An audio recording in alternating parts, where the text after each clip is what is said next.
Now, we've had Triple H, we've had Seth Rollins, we've had Damian Priest, we've had a bunch of other Sergeant Slaughter, or whatever. Sasha. Nobody has come in. Sasha Banks or Mercedes Moné. Yeah. Nobody has come in with their own makeup artist like Cody Rhodes. Yeah, that was, she didn't discriminate there. She walked right in and powdered me right in front of everybody. So, you know, that is what it is. You feel the star power of the Orient. He's a star, man. The team. A walking team of people powdering him up before he sits down for a radio That's interview. the team. Kristen with a knee. She's everywhere. Yeah, Kristen with a knee. How are you feeling? Good? How you feeling, man? I feel great. Up. Big stuff out of you here. I feel really. This is SummerSlam's first two-night, and there's so much responsibility in the fact that it's two nights in terms of MetLife. This is a huge, iconic stadium, a lot of energy. Plus, we're at WWE's backyard, and it needs to be, the first one needs to be the absolute best one to set the standard if we can keep doing this two nights each year, and then not just WrestleMania be a two-night affair. So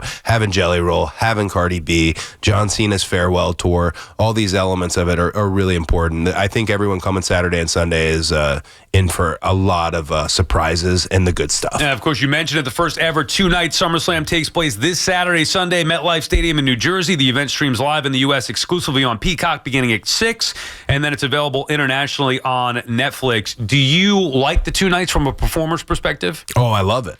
I love the two nights because no matter how much you love wrestling, and I learned this when I was doing the independent stuff, well, one of them, House of Glory in New York, doing independent wrestling, they do a lot of dream matches where it's like 12 matches, and all these matches need some dedicated time. But the issue is the same as if you go see a movie. You might love the movie you're seeing. It might be Denzel, and Denzel could be your favorite actor, but we can't sit there for 5 hours without losing a little steam. Can't sit there for 7 hours. A marathon show, it ends up hurting the crowd a little bit, and then it sets up those who go last for not the best scenario. You know, beach ball going around, the wave starts off. So I like the idea of two nights because it spreads the real estate. It keeps our crowd. The crowd's going to get more bang for their buck each night, and it also helps our locker room because the real thing about what we do is the struggle to get on these events, is the struggle to headline these events. That's the most real thing in our industry, is the fight for it. Yeah, for sure. And now there's more real estate, so that's good. Well, we were talking to you before you came on the air, you know, Dusty and the VHS tapes and all the different territories. I mean, within like 3 minutes, we hit like 5 or 6 different things. We were just jumping around. We are big-time, old-school fans. But we watched some of the new stuff for sure. But, you know, when we were coming up, it was wild. If there was an old school match, like a type of match, not a steel cage, that's obviously common, but like almost like a dangerous match that they would never do now, and you would like to be a part of it, anything jump out? Remember with Valentine and Piper with the chains that were attached to the chain, the dog collar? Anything crazy you'd want to do? Yeah, probably for me, I'd be interested in a first blood match. The psychology and how you do it and wrestle and the way you is really fun, and I loved first blood matches. They left a lot of, I'm thinking more from the behind the scenes perspective. But they left a lot of ways you could do it and keep guys whole, basically. First blood match is one. Dog collar I don't see ever happening because of the neck and the whole, oh gosh. But you know what, too? Here's one that I've kind of thought about. I don't know what you'd name it because we have street fights. Like John Cena and I, SummerSlam, it's a street fight. And it will be full tilt boogie, everything we can think of. Oh, you made it, like if I'm in the crowd, you might come over and like elbow me or something. It's quite possible. Ooh. So we go, we'll see how hard it all goes, but a knockdown, drag out brawl.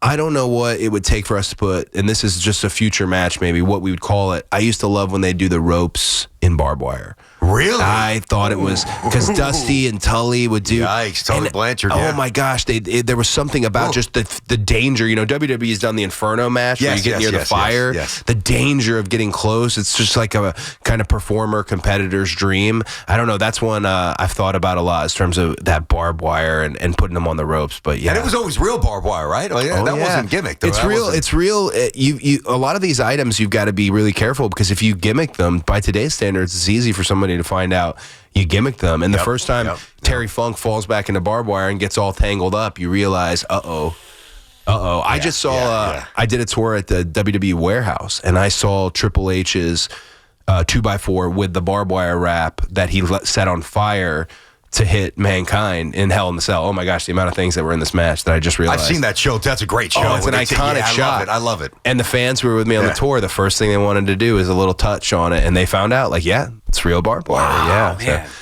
You keep mentioning, we're in studio, BT and Sal on the Fan with Cody Rhodes. We'll keep you up to date on any trades that happen here ahead of the Major League Baseball trade deadline coming up at 6. You keep saying Dusty. Obviously, that's your father, so Yes. it's weird to refer to him as Dusty, or weird for me to hear you refer to him as Dusty. Yeah.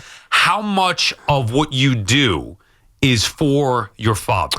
Oh, I think so much of my early career was really geared towards just classic son trying to make his dad happy, son trying to make his dad proud. And a lot of times subconsciously, there's people who are really heavy-handed with, I just want him to be proud. I just want that hug. I had all that. He was loving. He was top father, just Hall of Fame level father. But you still are chasing something. I think in my case, I was chasing his legacy because, and this is not a knock on anybody, second, third generations, there aren't as many who had a father who did as much. They're out there. But he really climbed the mountain, then climbed another mountain, created all these concepts from behind the scenes to on screen.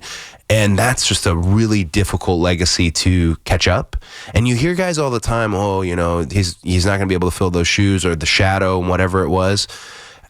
I think that's part of life is I'm not afraid to chase it. I want to see if the WrestleMania WWE title. That's the thing he didn't get. Well, I was just Yep. gonna Yeah, say, he didn't. do you think you now You got him. Do you think Got you now him. surpassed him? I know he was great before WWE and all that stuff, but do you think you have Cody Rhodes surpass your father? I would say no every time, 10 times out of 10. However, when somebody like a Mr. Heyman or a Bruce Pritchard or WWE Unreal on Netflix, in the first episode you introduce yourself and you don't say, I'm such and such a son, it's around that time when those things happen that you realize maybe you got a little done. Maybe you carved out something for yourself, but we're always tied together. You know, myself, my brother Dustin as well. Who's the best wrestler of the three? Of the three, the best wrestler is Chicken, my brother. Best wrestler, and I say wrestler in terms of his in-ring is as sharp, even at 50 something, as anybody's. Best overall. I'm going to say me. You have to at this point. Honestly, you have to, Cody. Come on, man. Best overall, I'm going to say me. But everyone was very different, very different. Well, Cena's very different. And you're locking horns with Cena. He just mentioned it's going to be a wild fight. So, the styles make the fight, and obviously the energy that's going to emit into the crowd, and it's going to be absolutely off the charts insane. But I don't want to say how do you match up with John, but in terms of the dance that you guys are getting ready to do, is it something that you feel amazing about or you feel good about? So John is, and I feel like there's so many different parallels in all different professions with this, but John was my legitimate one of three mentors in wrestling. So back in the rental car days, I drove John around for 2 years. Oh, wow. Okay. Every show, he's on last. Every show, he's sitting there. He gets his merch report. Every show, everywhere he goes, there's pandemonium because he was the face of WWE at the time. That is wonderful, and I love that. But you take those lessons, you apply them, and you hopefully make yourself. And I feel like as John has come up here now, one of the real things you're going to see at SummerSlam is I am not here as a fan. I'm not here as an apprentice. Mm-hmm. I'm trying to be here and tell you, hey, it's good. I'm going to take WWE now. It's good. Yeah. And that is not popular amongst John Cena fans, and there's an army of them. But that's how it's supposed to be. I do no service to you, John, if I remain the kid driving you around, asking questions and not applying the answers. So very real in terms of this entire time that we've been linked together since he came back and since Toronto where he turned bad guy, whatever it is, this entire time has been very authentically a challenge. Very in terms of, hey, you got to see me, no pun intended. You got to see me, not the same guy, not kid. And hopefully that translates in quite a brawl. Well, yeah, it's going to. And it's all about like a torch pass, if you will. You know, how you talk about what you're doing and how you want him to perceive you. Is he okay with this? Because now he's at a different place than you. And for some people that are selfish or just a little bit reluctant to give up that spotlight, it's not easy. I heard John so many times talk about, I'm not going to ever hand this off. I'm not passing this. You're going to have to outrun me. I think Maybe it's me, maybe it's not me, maybe he sees somebody else, but I do think he's looked at modern WWE. He's seen CM Punk, he's seen Rhea Ripley, he's seen Roman Reigns, he's seen myself, Jey Uso, I could name a bunch. He's seen us, and I think not okay with it, but I think he's aware it's a fight that he could lose. And a fight he could lose has never been a situation for John Cena. His entire run he was head and shoulders above everybody else. Yep. And now he's joining the fray, and that isn't the case.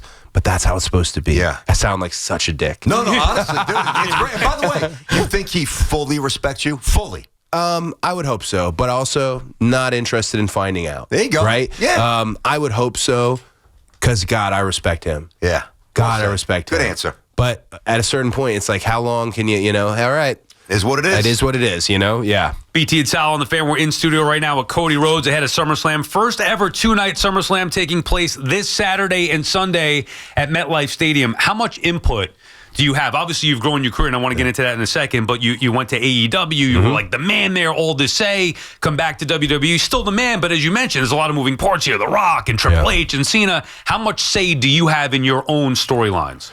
They're really great. When I say I'd say Triple H, I'd say Nick Khan, and The Rock are very good about, they're aware I've got a gut instinct, they're aware I've got an education on it, and they're aware I've got my own opinions on maybe what I could do, what I should do. However, coming in here, one of the greatest gifts to come back to WWE was, you guys tell me. I've been too caught up doing this all on my own. Tell me the play. That's why we say the quarterback thing. I am the quarterback of WWE, but you're telling me the play. You tell me the play, and I have to trust you. And Unreal, this Netflix show that's showing it all, you're seeing Michael Hayes, you're seeing Mr. Heyman. These are far greater minds than I have. Hayes a little nutty, right? He's out of his mind, I've heard. He's like all great geniuses, like Rick Rubin and right. All these. But you guys know more than I know. I have my gut, sure, but you know more than I know. I'm not afraid to ask you for tell me where we're running on this. But here's the thing, I'm sorry, Sal. The thing is, like, certain quarterbacks have the ability to audible, and certain quarterbacks do not. You have earned the ability to audible when you have to audible a little bit. I think I've earned the ability, but I rarely do it. Okay. Because I want to know. I want to know if you were right. And man, if you were right, where did you learn that? Michael, is that something you did with Kerry Von Erich in 1980 something? Or Mr. Heyman, is this some piece from the Dangerous Alliance that you stole? Triple H, is this something you did in your own run? I want to know. And I mean, gosh, like 9 times, pretty much 10 times out of 10, that crew is typically right. Because they did it at a high level.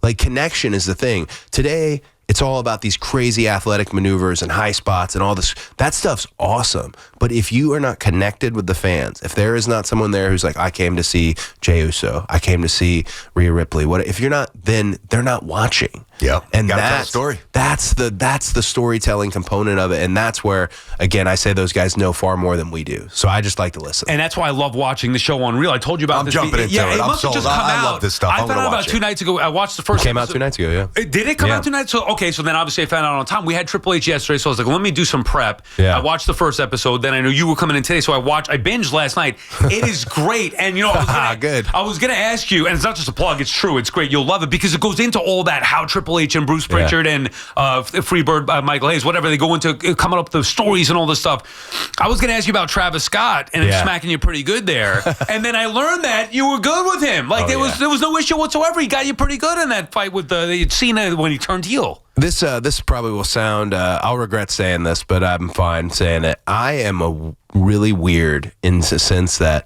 I like to get beat up. I like you, man. Hit me as hard as you can. He got you good. I don't know what it is. If it's an alpha toxic wrestler thing, hands down, hit right in the head, whatever it may be. I don't know. There's an element of violence to this that I love, and it's kind of like living when you're out there. You're in it. So that didn't bother me one bit. I actually felt bad because I wanted to say no, it wasn't him. No, but the issue was there's this unbelievably great fan cam and 80 other cameras of it happening. So I'm like, well, I don't think I can really peel that back. But no, I wasn't. Whenever we have a guest in our house, they have to really disrespect the crew for them to turn. We really, as a company, we love a guest. Yeah. And we're trying always.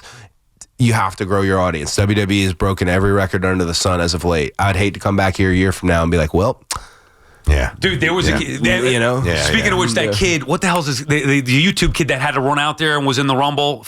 Logan Paul. No. Speed? Yes. Dude, you got to see this guy's Speed. Did he really get his ass kicked? I want to say, I hope Speed comes back. But that's a good old welcome to the business moment. You got to see this Speed. You got a young bull in Braun Breaker who's not gonna.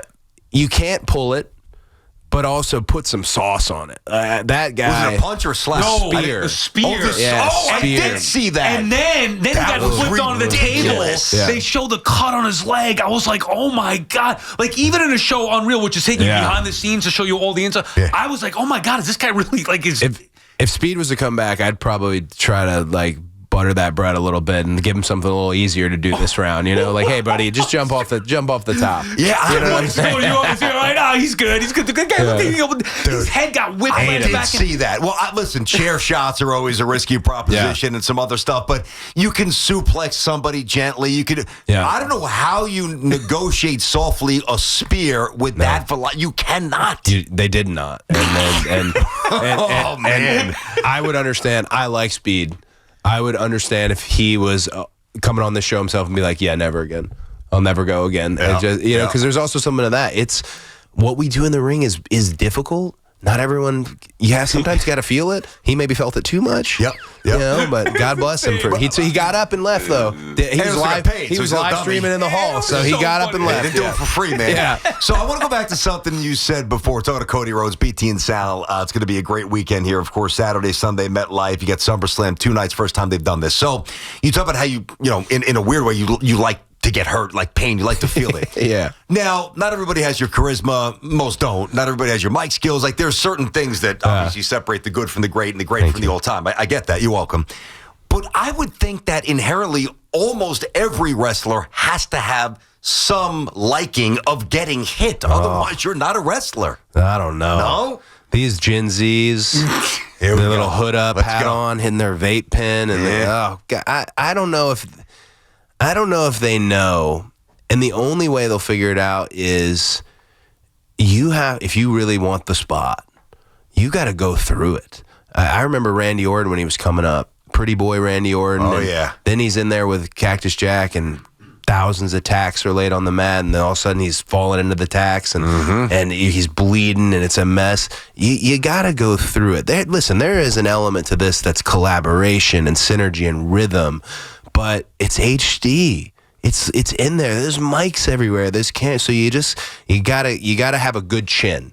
So maybe it's not an indictment on Gen Z. I just don't. If you don't have a good chin, I can already tell. I am concerned because somebody. Can you tell right away? Can you tell right away? I don't like to judge right out the gate, but I do have a good barometer on. Gonna make it. Yep. Gonna make it, and I'm pretty good. I'm pretty good ratio of times I was correct on gonna make it. But yeah, you gotta have a good chin because this is difficult. We used to joke all the time. You'd have a black eye, you'd have a cut, something would go wrong, you'd tear a muscle. The joke used to be, well, at Ant Ballet. And that joke has moved on because if you really look into it, ballet is extremely difficult. And like these feet are breaking and stuff. So I don't know what the parallel is these days, but yeah, you got to have a good chin. That's for sure. You ever see Black Swan? That was a great movie. What a movie, Dude, great movie. And it made me think, like, wow, this is much more difficult than I thought. Yeah. BT and Sal in studio with Cody Rhodes. So your own career, to me, it's fascinating. Son of a legend, right? Your brother in the business, all that stuff, Goldust, we mentioned that stuff before. But you started out, you certainly were not a main eventer to a point where you had to leave. You wanted to go to AEW. They made you the guy there. You became the guy there. Dude, I mean, did you ever think that this would be possible? That you would be the main eventer, WrestleMania, SummerSlam, whatever, that you would be the guy in the company, knowing the way that it started for you when you first came up in WWE?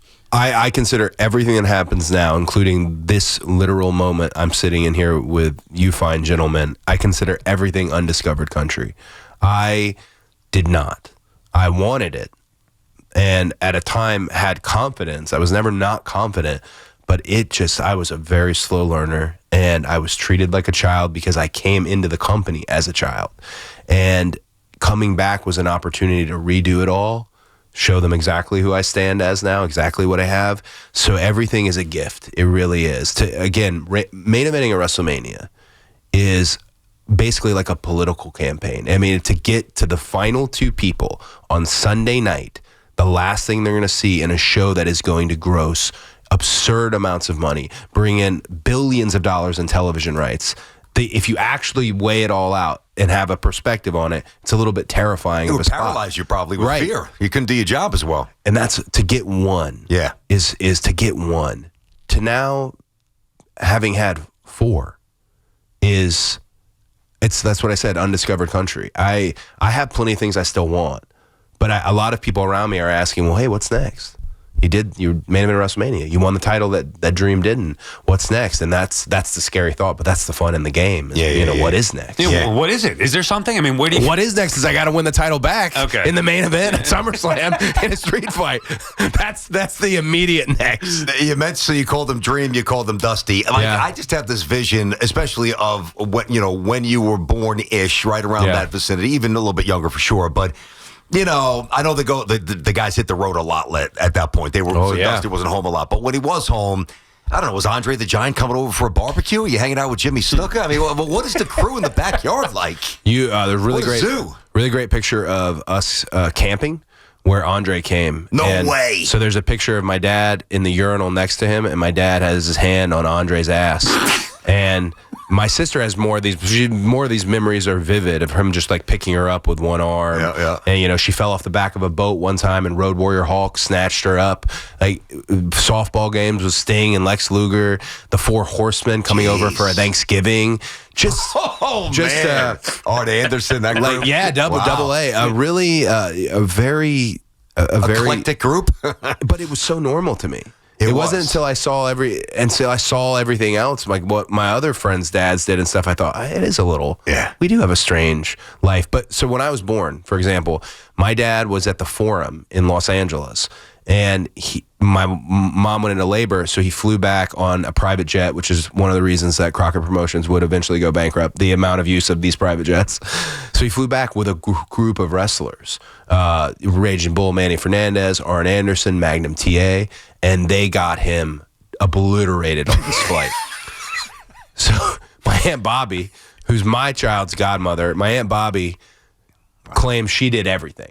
And then he just showed up for the photo. Are you serious? And the photo is of him. He looks completely glassed over. There's a fresh cut on his head. He's wearing the scrubs, and he's holding me, and he's just looking. He looks like he's not there, but he's there. Yeah. And then apparently at Presbyterian Hospital in Charlotte, North Carolina, the wrestlers, they came immediately from the plane. So the waiting room, pizza stacked sky high, stuff overturned, Arn Anderson sleeping on the floor. It's this whole scene. Dude, that's just to get that there for my birth. And then in his booking journal, it says Forum, it says how much money they made, it says the matches, and then at the bottom, it just says Cody Bourne. Like just this little. That is incredible. I'm denoted as a booking note, Cody Bourne. They must have had a sellout that night. Yeah, they did well, so it was a good night. But I don't. Some of the stuff that I love from that generation is that the guys hung out. I mean, I've read stories, we've seen documentaries. So and so driving 500 miles, drinking 35 beers. Not that you should do that, but that's what they did back then. Snorting coke, whatever they were doing. You guys don't really party together, right? You don't really. It's all like individual entities, right? Kind of. There's been this big shift in the partying, and Undertaker saw the shift firsthand because Undertaker was a big beer Jack Daniels guy, hang out amongst the crew, never so much get in trouble, but always we're drinking together, we're having a good time. He was at the tail end of his run with WWE right around the time that we and Guitar Hero and things that became. Yeah. What was happening now, it's a Call of Duty setup in the locker room. So I feel he was very frustrated seeing that this is what's happening. However, he's not wrong. I recently, the charter flight we had back from Saudi Arabia, I tried to get Undertaker style and get that plane going a little bit. Nice. So it's still there. Okay. But there is a piece to that. I don't mind the video game culture one bit. Yeah. Because they're asking us today, you're doing media, you're doing press, you're up early, you're doing wrestling matches that require you to come off your feet quite a lot. You're taking big bumps, you're rotating, your neck is at risk, all these things. I don't mind a healthier crew. Yep. I don't mind amino acid shake and a Call of Duty game. A healthier crew is a happier crew. BT and Sal on the Fan in studio with Cody Rhodes. Couple more minutes here. SummerSlam, first ever 2-night SummerSlam taking place this Saturday, Sunday, MetLife Stadium. One thing I learned from watching Unreal on Netflix, you can check it out. It's out there now. A lot of anxiety, almost so much so it gives me anxiety for the performance anxiety with different superstars. Yeah. Do you have performance anxiety before a big match? Oh gosh, the way you worded that, performance anxiety. It's tough, man. I mean, Well, you know what he meant. So, he didn't mean the other thing. I popped though, just how it's because I am. I didn't even think about that. Yeah. I've been married for like 8 years. That's I am very nervous. Typically, I think most of my anxiety is in the week leading up. And the big things are, and WWE, Nick Khan, Chris Legeno, these guys, Matt Altman, this talent relations core, the reason I shout them out is because what will help quell this anxiety is let me get the things I need to get in. Let me get to the gym. Let me get proper nutrition. Let me, again, all the PEDs and stuff, that's all gone now. So you have to, if you're going to be presented as an athlete, you have to live an athlete's life. You have to do this. Let me do PT. Let me do recovery. It sounds super boring, cold plunge, all these things. However, if I can get them done, I mean, it's a list every pay-per-view. It's a handwritten list. If it's a list, if I can get them done when I get there, I'm in the best mood of my life. Almost too loose. I'm in the best mood because I did it all. Yep. Now all I gotta do is hit the freaking music. Let's go. But now that's being prepared physically. Yeah. What about from a creative perspective when you're on the mic and you try to sell something and it's not coming to you the way it does another night? That's got to me. That's terrifying. Now you're putting it in his head. I don't even like thinking about that. What do you do? How do you push? Do you have to fight through it? What do you do? Well, I think the biggest thing you could do is you can power through it, but best to use your ears. Best to use your ears. For example, I'm not wishing this upon myself, but this is MetLife. This is New York, New Jersey. This is probably an away game for me. It's John Cena's last SummerSlam was his last Mania. This is probably some booze. No, I'm rooting for Cena. I'm sorry. It's okay. Yeah. Jets and Giants get booed. You fit right in. So with that awareness, you can't play it like, oh, they're all cheering for me. Yeah. Because people think that we sweeten sound at WWE. We don't. It's that hot when it's that hot, and it's that, oh man, they are giving it to this person. I think with that, I just want to use my ears because I still like to, I'm a babyface in the wrestling game. I like that. That's who I am. With that in mind, I can't pretend you're not feeling it. Mm-hmm. So go ahead. I've been telling people, you want to do this, let's go Cena sucks, just put it on me. Let's go Cody sucks, put it on me. Let's give him everything. He deserves it, right? There you go. He deserves it. But with that in mind, the biggest mistake, sometimes you said powering through. I don't like powering through because powering through feels like I'm just doing this for TV. This is just for the TV. But nah, I was in that arena. Yeah. You can hear, I want them in on it. I want them in. And sometimes you get lucky. I've had the ability a few times to, okay, a little rough. Let's see if I can turn them. And then you're able to do it. That's the education. That's the, hey, I knew what to say in this moment. Because the fan is, no pun intended, the fan is our show. It is. We play lead singer or lead guitar, and they are every other instrument. Oh. So if you ignore them, you're doing yourself a disservice. Family good, Cody? I've been watching the reality. You guys had a reality show years ago. I know you get your young daughter, Liberty, 4 years old. Disney trips. What do you guys got with the Rhodes family? Liberty is a Disney child, big time. Liberty also the other day she's only 4, told my lovely wife, Brandy, that she would prefer a private flight and not Delta. So that's got to get fixed. We got to straighten that out in terms of her expectations. You shut down the park when you go to Disney? So lately it's so we were like Disney people. Right? I love Disney. We're big into Disney culture. We're in every element of it. We're seeing annual pass, all this. But now it's gotten to be a little bit of a, this is tough. And that... You mean tough from an expense? How do you think we feel paying for it? From a recognition. From just general... The wrestling fan is everywhere now. Yeah. And I like to say yes. So what happens a lot is my wife's plan of action, you'll see it if you ever come up to me in the park, she just keeps walking. So she's good. Her and Liberty are going to be on teacups by the time I'm fighting all the way back, going under the bridge at the castle. But that's how we do it. Because my wife knows how much I love the fans. Yeah. And she knows to let other people around me know he's going to say yes. That's awesome. He's that way. So I just got to find her. Yeah, we just got, like you saw, we got a whole team of people who can get me back to where I need to go. Get you in trouble and more importantly, get you out. Yeah. You've been with Cardona before and his family at Disney? So we used to go quite often. He was one of the first guys I ever did like a VIP tour with Matt. I watched him get cut off. I've never seen anyone get cut off at Disney, at Carthay Circle. He got cut off. That was in L.A. He just messaged me about the new test track.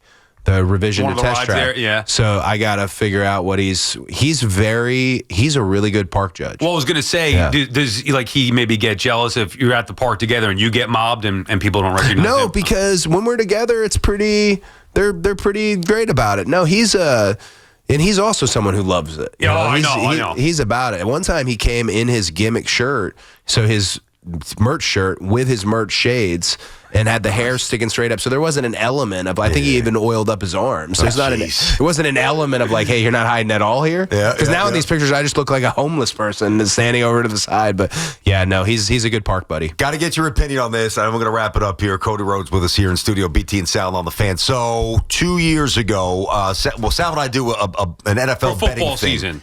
And I lost the bet. And I had to get dressed up as Goldust. I need your honest reaction as Hoff shows you the picture right now. How'd I do? I did the makeup myself. I don't have people fawning over me in traditional like Goldust Stardust style. I did the makeup for me. Dustin always did his own makeup. Yep. So you went Doink. He had a pick. I didn't choose Doink, but yeah.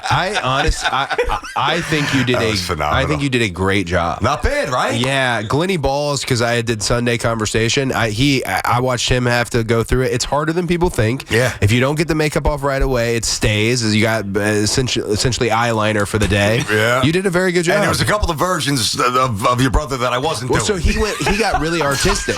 Yeah, no. I picked the same. For me, I'm like, all right, I can do this. But so when I used to do Stardust paint, I'd do like little lines, and I'd watch him, and he'd be over there painting a masterpiece on his face. He got good at it. He got good at it. Yeah, Dustin's really talented. As he's like a great older brother in terms of can do it all. The street fight with Piper when they basically ran each other over was some of the craziest. That punch, didn't somebody broke his hand? So they all go to the hospital after. Yes, they film it a week before. Yes, and then they all go to the hospital, and then they just they put the same clothes on for pick it back for the arrival. You saw that, right, Sal? Right? They use OJ Bronco footage for the that was wild. All right, Cody, we appreciate the time, man. It was a lot of fun. Thank you. Good luck at SummerSlam against Cena. The first ever two-night SummerSlam taking place this Saturday, Sunday, MetLife Stadium in New Jersey. BT and Sal on the Fan. We'll get back to your calls and the baseball stuff right after this.